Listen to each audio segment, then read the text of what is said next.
کرتے ہیں۔ میرے محترم بھائیوں، انبیاء کی بعثت کا ایک بڑا مقصد معاشرتی برائیوں کا خاتمہ کرنا تھا، کہ معاشرے کے اندر جو جو برائیاں پائی جاتی ہیں ان کا خاتمہ کرنا ہے۔ سیدنا لوط علیہ السلام حضرت ابراہیم علیہ السلام کے امسر ہے، ٹھیک ہے، چچا بھتیجا کا رشتہ بھی ہے۔ تو ہوا یوں، آپ جانتے ہیں قوم لوط کی بیماری کو اور کتنی بڑی معاشرتی برائی کا وہ شکار تھے۔ سیدنا لوط علیہ السلام انہیں کہنے لگے أَتَأْتُونَ الذُّكْرَانَ مِنَ الْعَالَمِينَ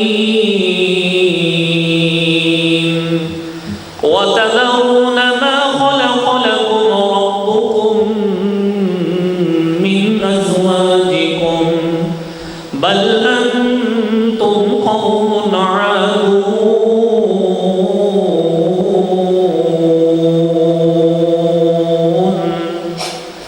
کیا تم اپنی جسمانی خواہش پوری کرنے کے لیے مذکروں کا انتخاب کرتے ہو، مردوں کا انتخاب کرتے ہو؟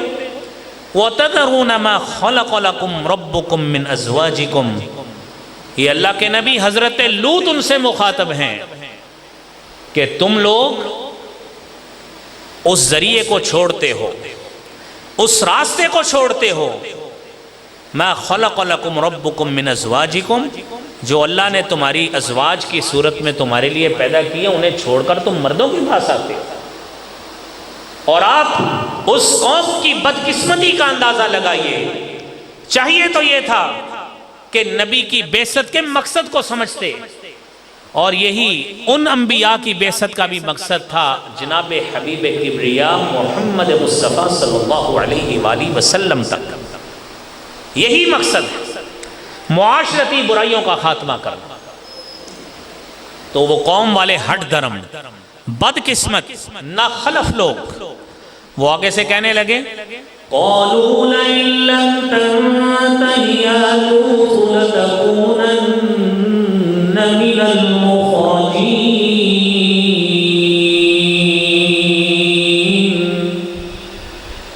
کہنے لگے اے لوط، حالانکہ نبی اپنی قوم کا نجات دہندہ ہوتا ہے، نبی قوم کا رہبر ہوتا ہے، قوم کا لیڈر ہوتا ہے، اور لیڈر کا کام یہ ہے کہ کبھی اپنی قوم کو نیچے نہیں لگنے دیتا۔ اللہ کے نبی لوط کہہ رہے ہیں کہ تم جس راستے پہ جا رہے ہو، اس راستے سے تم اللہ رب العالمین کی بڑی پھٹکار پاؤ گے، بڑا عذاب اس میں صورت میں تمہیں سامنا کرنا پڑے گا۔ وہ بدقسمت لوگ آگے سے کہتے اپنی نصیحتیں اپنے پاس رکھو، اگر اپنی عادتوں سے تو باز نہ آیا، تجھے پتھر مار مار کے ویسے ہی یہاں سے جلا وطن کر دیں گے۔ یا لوط لتکونن من المخرجین، تجھے ویسے ہی یہاں سے نکال دیں، علاقہ بدر کر دیں۔ جو اصلاح کرنے آئے، آپ تصور کریں کیسے بدقسمت لوگ ہوں گے۔ نبی ان کی اصلاح کرنے کے لیے آئے تو وہ آگے سے کہہ رہے ہیں ہم آپ کو ویسے یہاں سے جلا وطن کر دیں گے۔ حضرت نوح نے اپنی قوم کی اصلاح کی تو قوم والے کہنے لگے ہم پتھر مار مار کے آپ کو ویسے ہی زخمی کر دیں گے، رجم کر دیں گے، پتھر مار کے آپ کی جان لے لیں گے۔ یہ انبیاء کے ساتھ قوم والوں نے سلوک کیا ہے۔ اور میرے بھائیوں، آپ تصور کیجئے حضرت شعیب علیہ السلام کی قوم، حضرت شعیب مخاطب ہوئے، قوم والوں سے کہنے لگے کہ تمہارے معاملات ٹھیک نہیں ہیں، تم لوگوں کے ساتھ لین دین کرتے ہو، نہ تم پیمائش پوری دیتے ہو نہ وزن پورا دیتے ہو۔ جب انہیں یہ بات کہی، آپ تصور کریں کہ انہوں نے آگے سے کیا کہا ہوگا۔ حضرت شعیب کہنے لگے وَلَا تَنقُصُوا الْمِكْيَالَ وَالْمِيزَانَ إِنِّي أَرَاكُمْ بِخَيْرٍ وَإِنِّي أَخَافُ عَلَيْكُمْ عَذَابَ يَوْمٍ مُحِيطٍ۔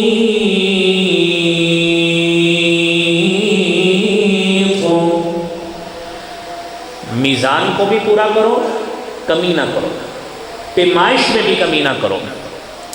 میں تمہارے لیے بڑی بھلائی رکھتا ہوں اپنے ذہن میں، تصور کرتا ہوں تمہارے خیر تمہیں ملے، بھلائی ملے، مجھے ڈر ہے کہ تم اپنی عادتوں سے باز نہیں آتے، تمہیں اللہ کا ایسا عذاب آئے گا جس میں گھیرے جاؤ گے، اس عذاب سے نکلنے کا رستہ نہیں ملے گا۔ یہ حضرت شعیب اپنی قوم کو کہہ رہے ہیں۔ آپ تصور کریں یہ بدقسمتی کیا ہمارے معاشرے میں نہیں؟ سبزی دینے والا، پھل دینے والا 50 100 گرام کی ڈنڈی مارنے کی کوشش کرے گا۔ سارے نہیں کرتے، اچھے لوگ بھی ہیں لیکن برے بھی ہیں۔ آپ پوچھیں کیوں کرتے، کہتے جی وہ پورا نہیں پڑتا اس لیے، تو پھر حرام کھا کے اللہ رحم کرے پورا پڑ جاتا ہے۔ تو قوم والے مخاطب ہو کے کیا کہتے ہیں، جب بھی کوئی مسلح آدمی ہے، آپ نمازی آدمی ہیں ماشاءاللہ، نماز پڑھتے ہیں، جمعۃ المبارک ادا کرنے آئے ہیں، آپ کسی شخص کو روکیں گے کہ آپ کی یار آپ جو مال بیچتے ہیں نا، جو چیز بیچتے ہیں اس کی کوالٹی مینٹین نہیں ہے۔ میں نے ایک دن پہلے بات کی، اللہ کریم حاجی صاحب کو، حاجی سعید صاحب کو، صدر محترم کو صحت کے ساتھ لمبی عمر عطا فرمائے، وہ مجھے کہنے لگے کہ یہ تو کپڑے میں بھی بڑی ہیرا پھیریاں لوگ کرتے ہیں، تانا بانا کہہ کے کچھ بیچتے کچھ ہیں، اور آگے سے کہا جائے انہیں، وہ کہتے ہیں جی اگر صحیح دے دے وہ تو ریٹ ہی برا نہیں پڑتا، تو پھر اس کے لیے نعوذ باللہ حرام کا سہارا لینا پڑتا ہے۔ پھر ساری زندگی روتے ہمیں یار اولاد نافرمان ہے، اولاد بات نہیں مانگتی، ہم روتے ہیں بیوی کے ساتھ ہماری بنتی نہیں ہے، ہم روتے ہیں اتنے سارے پیسے لاتے ہیں گھر کا خرچ پورا نہیں ہوتا، ہم روتے ہیں کہ گھر میں کبھی بیوی ٹھیک نہیں ہے، کبھی بچے ٹھیک نہیں ہیں۔ یہ میرے بھائیوں، یہ اللہ کی طرف سے پھر آزمائشوں کے جھٹکے لگتے ہیں کہ سمجھ جاؤ، اصلاح کرنے والے کے کیڑے نہیں نکالتے ہوتے، اپنی اصلاح کرتے ہوتے۔ انہوں نے بھی یہی بات کہی تھی، قالوا یا شعیب وصلاتک تأمرک ان نترک ما یعبد آباؤنا او ان نفعل فی اموالنا ما نشاء۔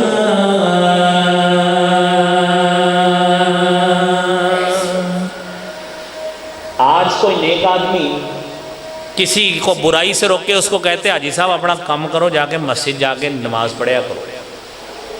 یہ بدترین عادت ہے جو انبیاء کی سرکش قوموں سے نسل در نسل چلتی آ رہی ہے، کہ کوئی آدمی کسی کی اصلاح کرنا چاہے اس کو کہتے اپنی نماز پڑھیا کرو دوسری۔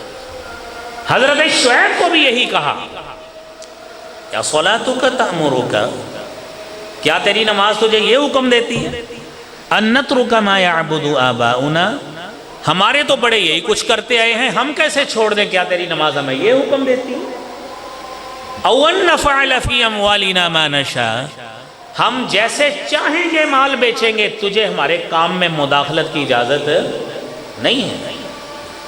آج کون سا تاجر ہے جو پسند کرتا ہے کہ میرے معاملے میں کوئی اور آگے مداخلت کرے؟ وہ تو کوئی سرکاری ادارے کا بھی بندہ آ جائے، وہ اس کو بھی پیسے لگا کے رشوت دے کے روکنے کی کوشش کرتے ہیں کہ کہیں میرے معاملات لوگوں کے سامنے کھل نہ جائیں، میری بددیانتی لوگوں کے سامنے ایکسپوز نہ ہو جائے۔ آپ تصور کریں جب اللہ کے سامنے جانا ہے، آج تو بندہ لاکھوں میں کروڑوں میں وکیل بھی خرید لیتا ہے، اور اگر داؤ لگے تو جج بھی خرید لیتا ہے۔